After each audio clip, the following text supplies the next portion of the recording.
With domestic drilling only able to provide for about 4% of its total petroleum consumption, Taiwan must still rely on imported oil to meet local demand. Since 2006, the state-owned oil refinery CPC has been prospecting for oil in Africa, with 4 of its exploratory wells in the Central African country of Chad having hit paydirt.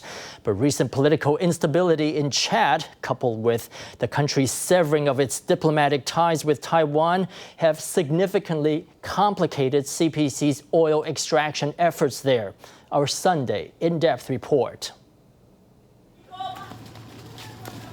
Located in the heart of Africa, the Republic of Chad is one of the world's 5 poorest countries, and over 80% of its people are farmers and herders. With an inhospitable climate limiting the value of its annual agricultural production to under $1.3 billion, Chad relies on the development of its oil resources to drive economic growth. It's been a long time since oil fields were first found in Chad, but we only started to develop those resources in recent years.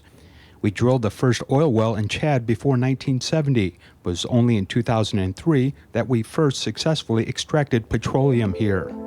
Chad's estimated oil reserves stand at around 1.5 billion barrels using the U.S. standard of measurement, and the country pumps out approximately 110,000 barrels of crude per day.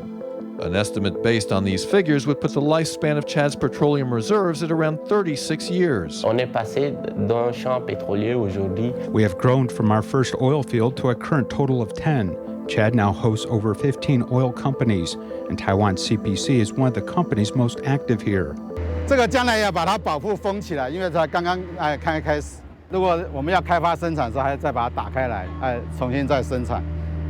Since it drilled its first well in Chad in 2010, CPC has accumulated 12 wells in the country, 4 of which have struck oil so far. But it's been anything but a smooth ride.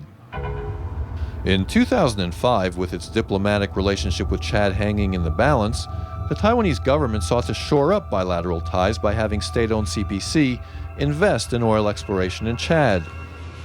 签下两国友好公约，台湾友邦查德共和国总统与陈水扁总统共同见证历史性的一刻，两国未来将共同朝公共建设和石油开发迈进。In August of the same year, Chad broke off its relations with Taiwan.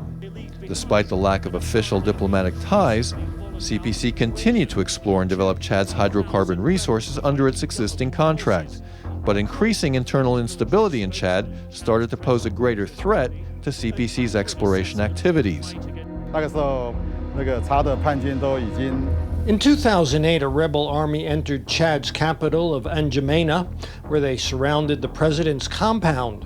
At that point, my colleagues and I left to stay in Cameroon until things died down. After the war, we took a risk and boarded the first plane back to Chad. I remember when we arrived in the evening, the whole city was a scene of desolation. Upon its return, the CPC team was faced with the problem of where to find drinking water and food. And some members of the team even fell victim to a serious outbreak of infectious diseases, including malaria and cholera. I was in Chad for 2 years and 5 months and caught malaria once. Of course, we're especially afraid of malaria infection, so tools like mosquito swatters and electric bug zappers were absolutely essential. During my experience in Chad, I really didn't want to leave the protection of mosquito nets, and when I slept, I had to put up a net to make myself feel at ease. With oil exploration in Chad such a difficult and dangerous business, why did they come to Chad to look for oil in the first place? Us so-called oilmen are explorers, and we all have an ambition to drill a high-production oil well that could supply Taiwan, which completely lacks traditional oil sources of its own. That would make everyone really happy. Aside from bringing additional resources to Taiwan, oil exploration can also help improve relations between countries. When we were in Chad, we'd go to nearby villages to do a bit of PR work and establish mutual ties. So when we were in the field, things could go forward more smoothly. The people of Chad like tea, candy, and soccer. So we brought soccer balls for them to play with. 其实他们政府可以从 To let us develop these sources of oil, the government of Chad assesses certain taxes on the oil we extract, and our extraction projects themselves help create jobs for the locals.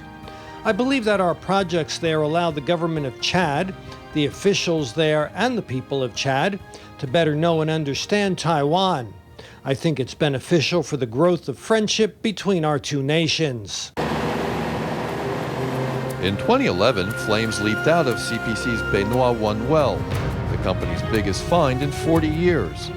For the Taiwanese oilmen who spent so long searching for the black gold in Chad, this was an historic moment.